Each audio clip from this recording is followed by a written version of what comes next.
немножко раньше начало крутиться. Мы...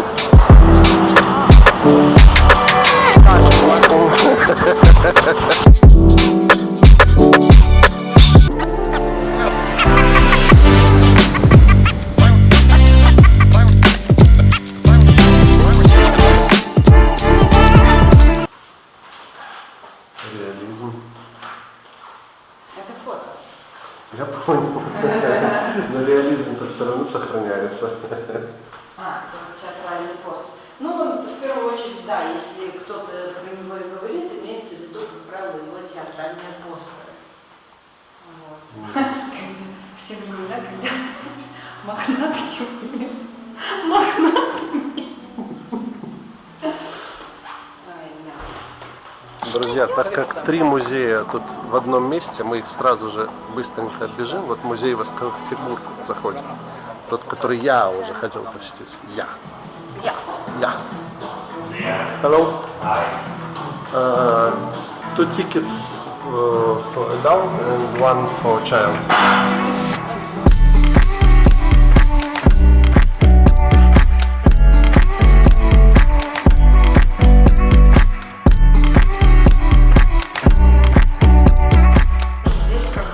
Правда?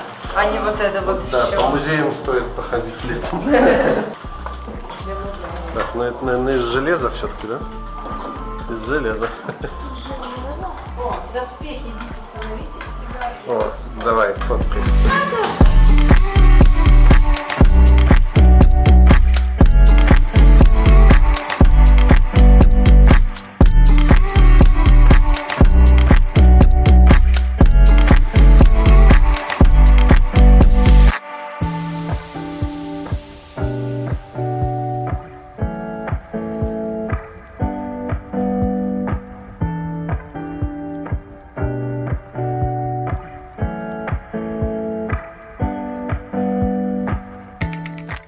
Что, Стежка, исповедоваться решила?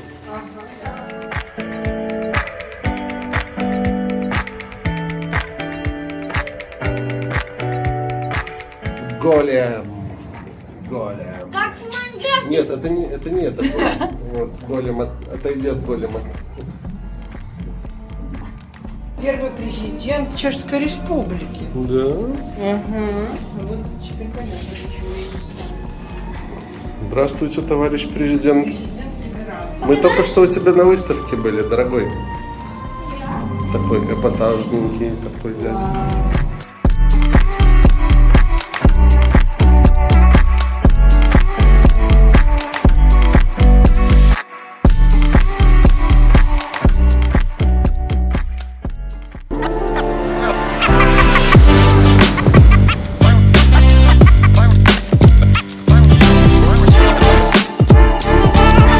Значит, дорогие друзья, купил я вот такой вот лемон кейк. Сейчас буду пробовать и потом расскажу вам свои впечатления от данного кексика. Ну, что я могу сказать? Вот так вот он выглядит. На вкус как будто бы ешь траву. Вот. Короче, какое-то такое непонятное.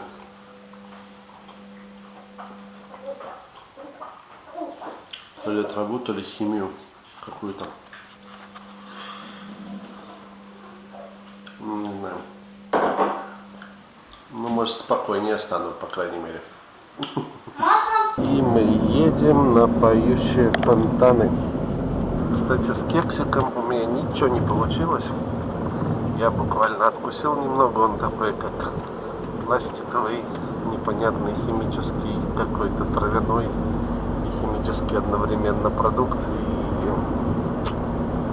невкусно, неинтересно. Так что, как был нервный, так и остался, короче.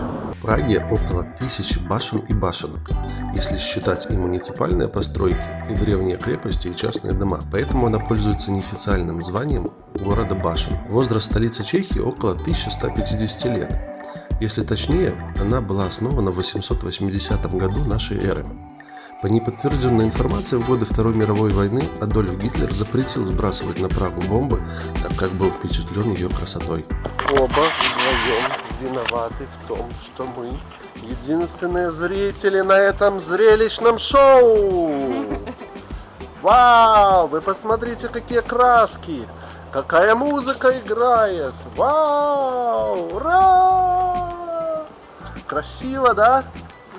Таких мы точно не видели. Таких мы точно не видели, да? А почему? Почему в Гугле написано, что здесь работает все с 8 вечера? Сектанты, чешские кукловоды, люди, бегайте.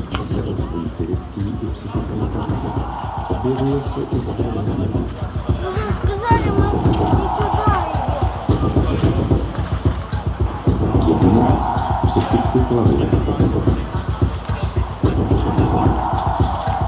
Ztrácí kontakt s realitou.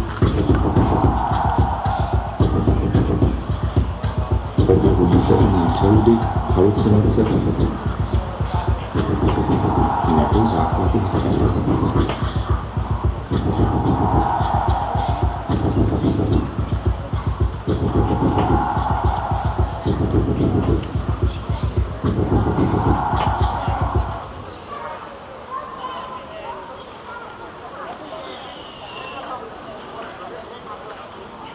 Посмотрел эти 2 минуты и аж мурашки что-то пошли по коже. Хотя что они там делают, по сути, да?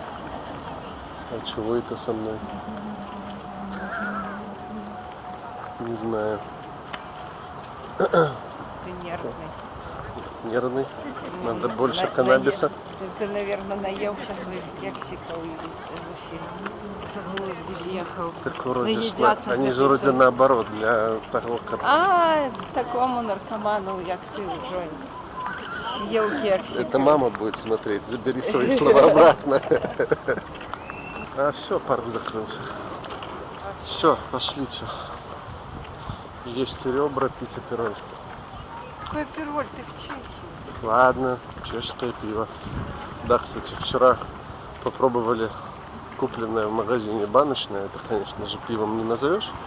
Поэтому сегодня обязательно попробуем вкусное чешское пиво из бочонка. Мы в традиционном чешском ресторане. Стешечка уже изучила меню. Пиво только один сорт, да? А какой сорт? Пилснер. Я думаю, что-нибудь название какое-нибудь попьем. У меня срочное сообщение, срочная новость. Мы организуем отряд борьбы против картошки фри. Меня это задрало в любой стране мира. Ну, а что такое? Ну уже тошнит от нее. Ее, Матвей, Подожди. Матвей, ты 7 долгих лет не прикасался к картошке. Но ее так часто здесь, везде дают, во всех странах, что ты Залюбил. матери против картошки. А нам тем временем принесли. Ну, это первое, что Стешка заказывала. Тут всякие виды мяса, утка. Чешские. Ну, чешские, короче, Капуста. присмаки. Какая-то дамплинг это называется, типа пельмени. И но это еще не пельмени. свечи. Тише. Тише. Но это не пельмени, это картофель, скорее всего, с мукой, что-то варено-пареный. Кусочек какой-нибудь свинины, был небольшой кусок копченого мяса, как обычно капустка к этому всему тушеная, и вот эта уточка. Я подозреваю, она будет хороша. Это похоже на куриный бульон какой-то с добавлением чеснока, бекона, сыра. Ну, в общем, вкусно. Так как я люблю бульоны, то мне вкусно. А вот это большое. Картошка. Что касается сыра, ну, честно говоря, вот тут я что-то не понял. Обычный вроде сыр. Давай, может, ты что-нибудь скажешь толковое. Матвей, тебе понравилось? Да. Ну, вкусный, да. Сулугу не думаешь? Похож.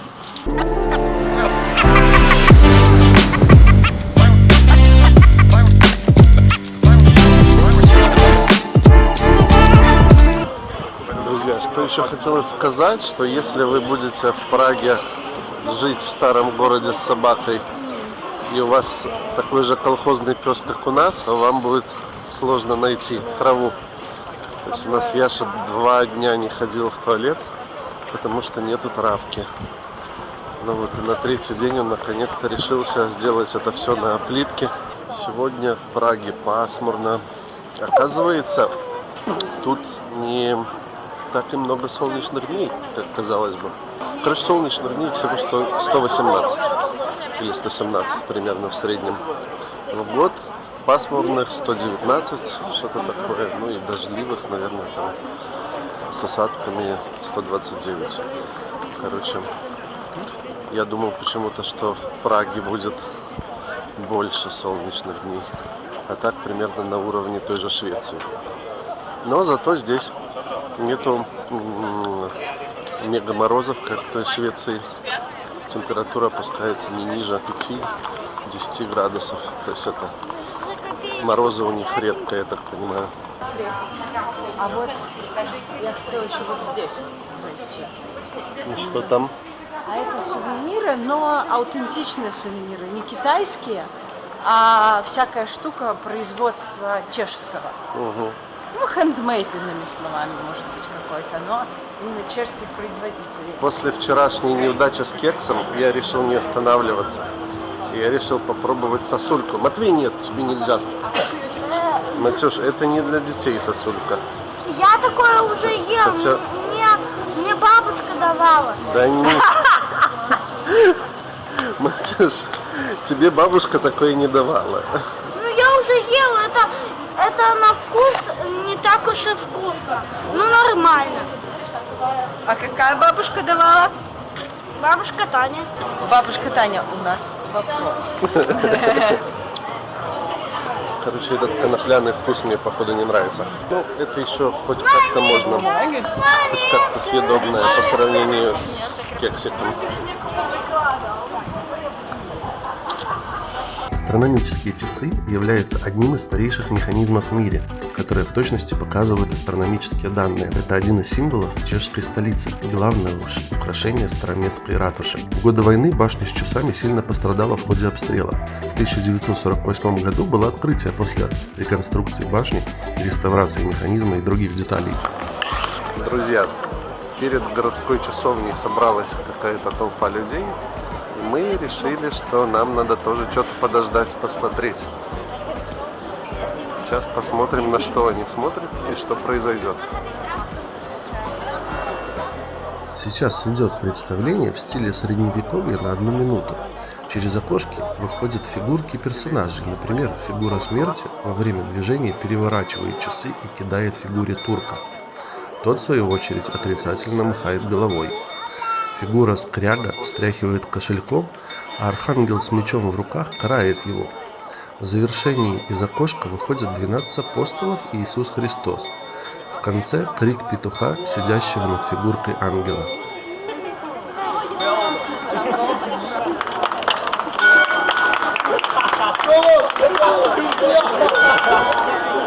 Пойдем сходим в музей пыток.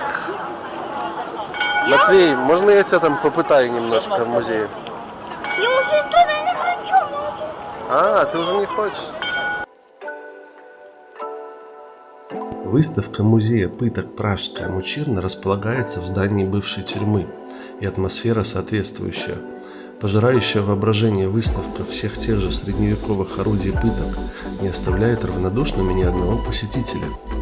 Жуткие пилы для распиливания людей, кляпы и рубахи, испещренные шипами с внутренней стороны, позорные маски, устрашающие дыбы. Ну что я рассказываю, сейчас сами все увидите. Итак, дорогие друзья, я спускаюсь в музей пыток. Ужас. В это запирали, человек, соответственно, не мог сесть. А, и там еще плюс ко всему есть, получается, какие-то штыки, которые втыкались в человека. Все так сделано, конечно, в темных тонах этот музей, что немножко даже мурашки по коже идут. Голова. Мама родная. Стрёмненько.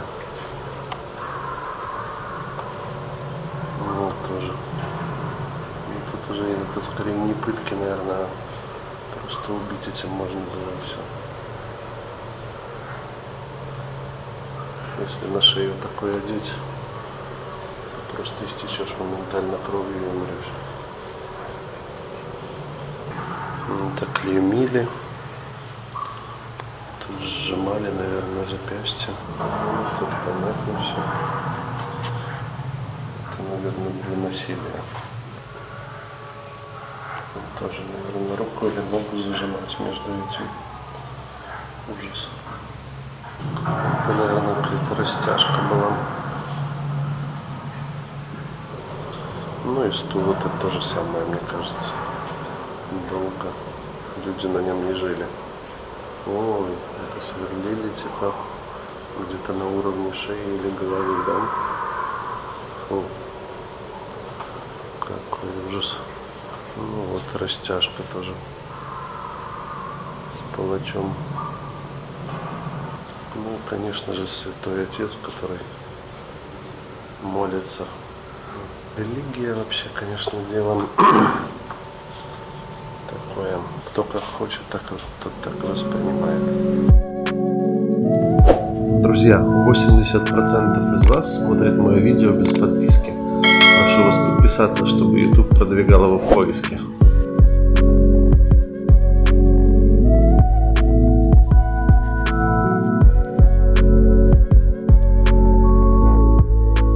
Тут что? В кипящую воду. Это тоже какая-то растяжка. Кстати, я здесь один в этом музее. То ли он не пользуется популярностью, то ли все его уже посетили.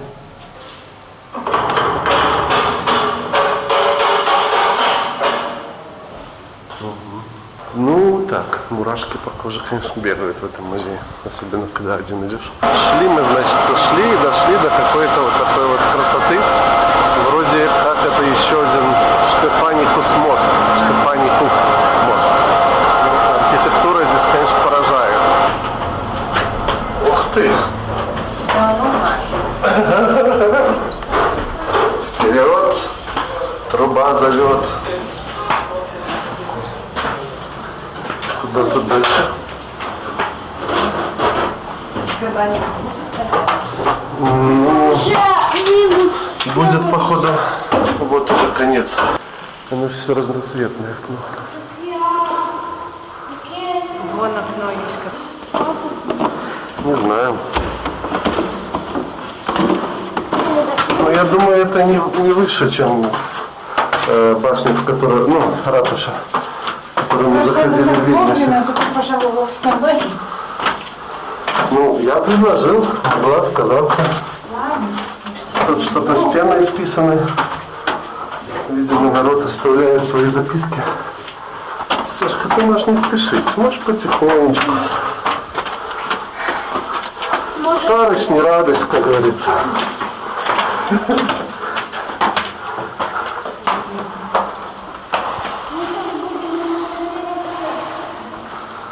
О, посмотри, красота какая. Стежечка. Как? Не подтверждай, пожалуйста, правильность пословицы «увидеть и умереть». Это была часовня, да, похоже?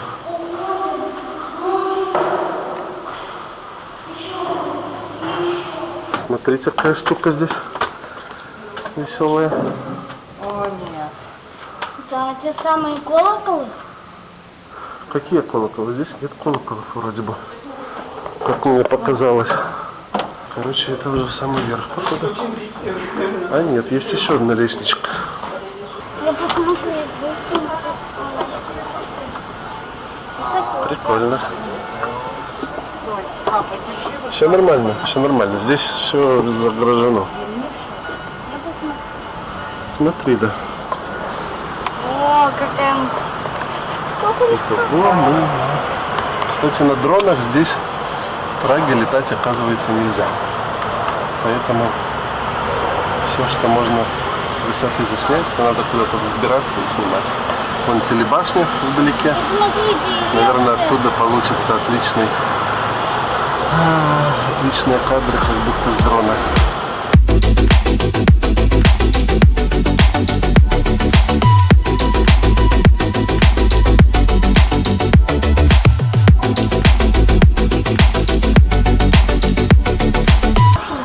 Знаменитые чешские красные крыши, да? Ну, ничего, да? Да. Мне кажется, что... Настолько большой живот, чтобы эта штука обвалилась от него. Нет, я имею в виду вот эта пластинка. И потом...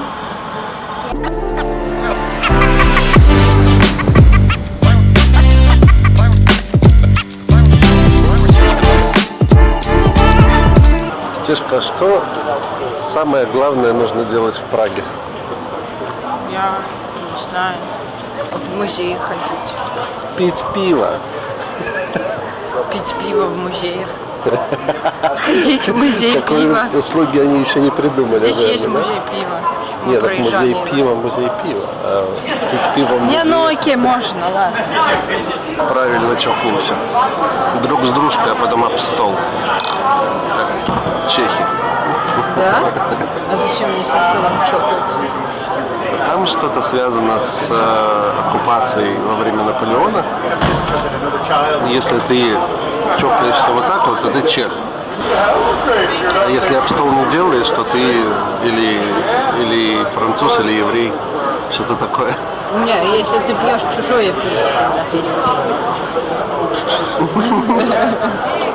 Ну что, нашел что-нибудь вкусное? Нашел что-то как-то. Это в самом конце они меня выгнали. В смысле выгнали? Чего? Пошли. Папа сейчас разберется, не переживай. Пошли. Сейчас всем навалю. А что-то они нас выгнали. А кто, чего выгнали? Просто взяли, погнали, типа, из магазина? Просто говорят один раз что-то, я покажу. Ну, Так. а потом, Второй раз. Я потом просто потрогал, но я не прям там разливал, кушал, а просто самый кончик. Потом опять помахал, а потом все. здесь? А что вы его выгоняете? Не разбирался. Hello. Короче, выбирай, что тебе надо, плати и выходи. Хорошо? Короче, идем мы, значит, идем. И нашли себе жилье. Никем не занятое. В центре Праги. Представляете? Короче, мы ищем скульптуру писающих пацанов. Очень какая-то троллинговая скульптура. Пацаны писают на карту Чехии. И там еще можно что-то на телефон, какую-то смс-ку отправить. Что это? А, это самая узкая улица Праги. Даже со светофором. Сейчас спустимся? Да. У нас зеленый, можем идти. Давай, Мэтт. Яша, единорожка мой, какой единорожка? Мой осьминожка с недовольной рожицей летит. И что мы видим в конце нашей улицы? Много леечек. Бери, пожалуйста. Это те, кто дошел до сюда, берут лейки и поливают цветы срочно. А, и тут ресторан. Прикольный маркетинговый ход. Это пройдись так. Ты по улице, по самой узкой улице приходишь, и ничего другого там нет, кроме как ресторана. Соответственно, наверное, посетителей здесь всегда хватает. Стой, я нажму на зеленый. Пошли, Матюш.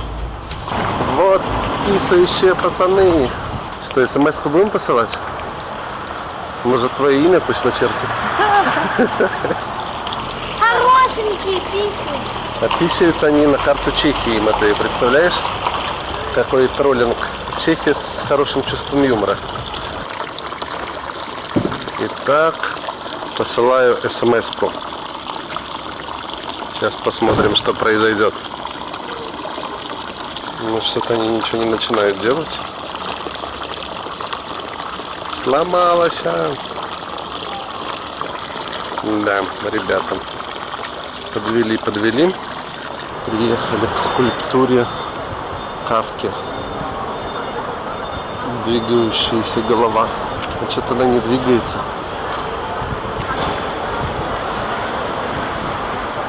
42 элемента. И раз в 6 минут должны быть повороты каждого элемента.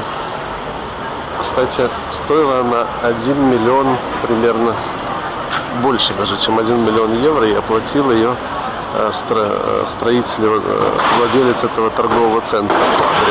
Вот вам вложение в город, так сказать.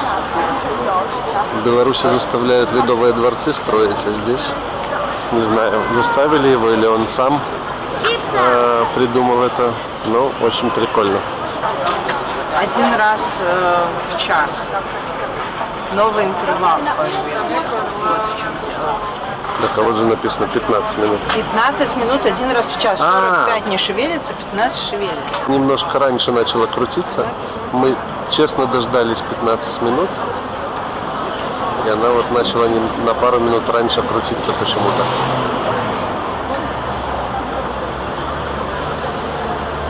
Она же должна вроде свернуться как-то. Ну, скрутиться, части ее должны. А, во, пошло. О.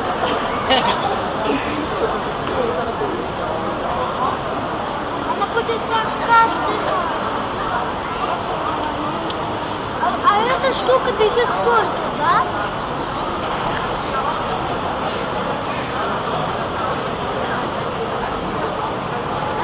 Скульптор этот черный объяснял, что это он сделал движущуюся скульптуру, потому что его жизнь это движение. Понимаешь? И это вторая, кстати, скульптура движущаяся. Одна в Америке, в Северной Каролине. Чуть-чуть пошевелилась. Это настраивает правильный вид свой. Такие мини-движения, да? No. Как будто бы мимика на лице, да? Пошел в обратную сторону. Почему оно подравнялось? Зачем оно Повернул голову в другую сторону, чтобы ты посмотрел на его уши. на его что? Уши.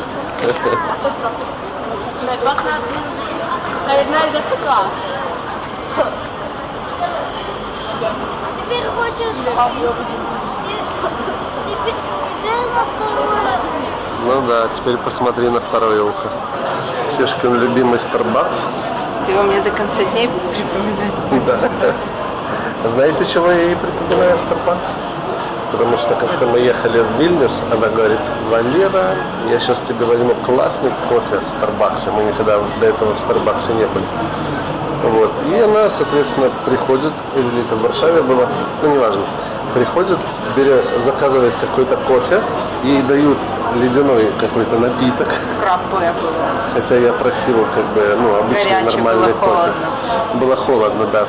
И, соответственно, после того, как она его приносит к машине, она еще полностью для эти банки разворачивает прямо в машине. Ну, я ж не кричу никогда. Никогда не кричу. Да? Видишь, послушная.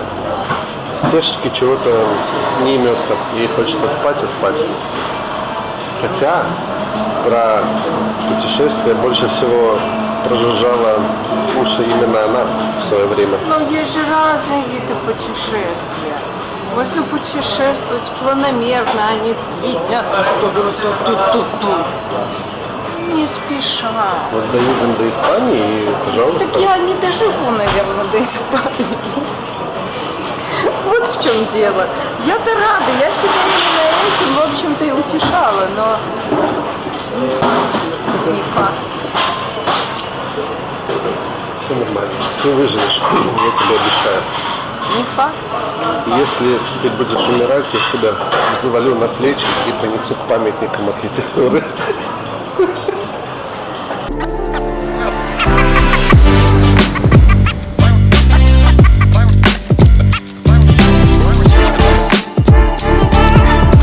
Итак, продолжим нашу экскурсию по торговому центру в Чехии. Так, меня очень интересует, сколько стоят купальники. Валера, тебе вот со звездочкой. Вот они стоят 450, 900. Короче, от 10 евро и выше. От 10 евро и выше. Что? Ну, видимо, да. Нижнее белье меня Интересует еще. еще больше, да.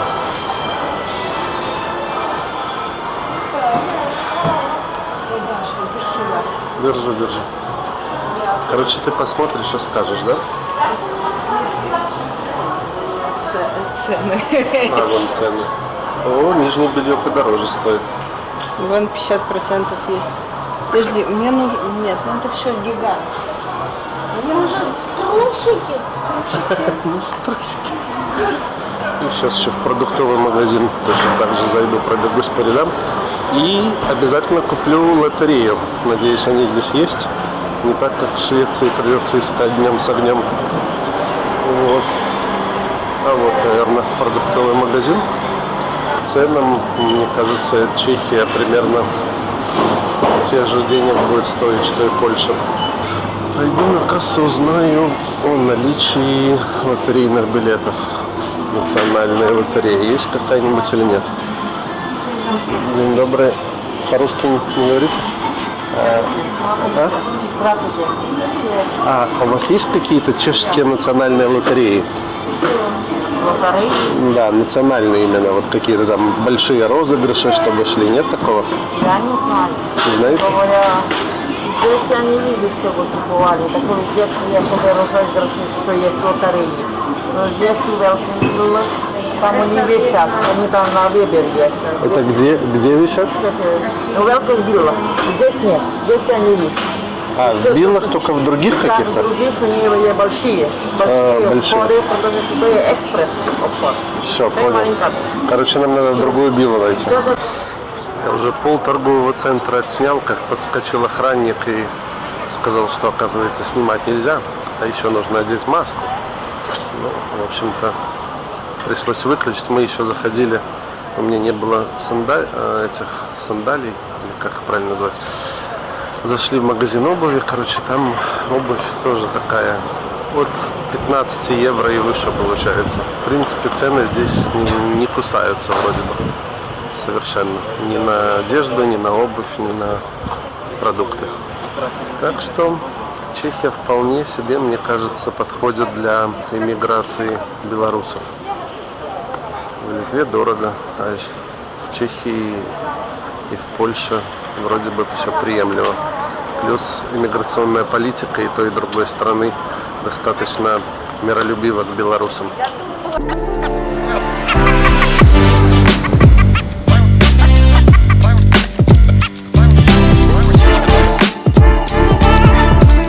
Последние минуты нашего нахождения в Чехии.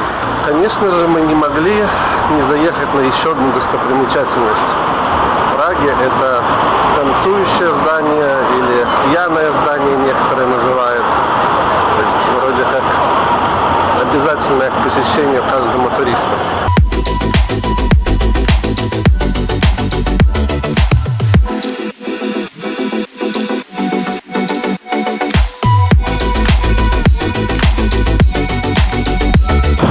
Пошлите, перейдем туда, и мы увидим это здание.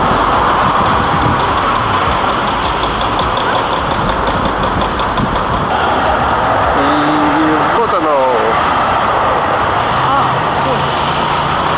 Точно. А вон ресторанчик какой-то наверху есть. Там же написано терраса. Все, мы сейчас собираемся и уезжаем в Вену. Может быть, за 4 часа пути у Стефании Алексеевны найдутся какие-то силы, и она сможет еще повдыхать этой культуры, этих красивых улочек, городов. Ну не снимай мой нос. Вот так вот. Достал мне эта камера вот тут.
Дорогие друзья, забыли купить лотерейки в Праге, поэтому Google какой-то счастливой случайностью нас завел мимо автострады и мимо трассы через город Табор.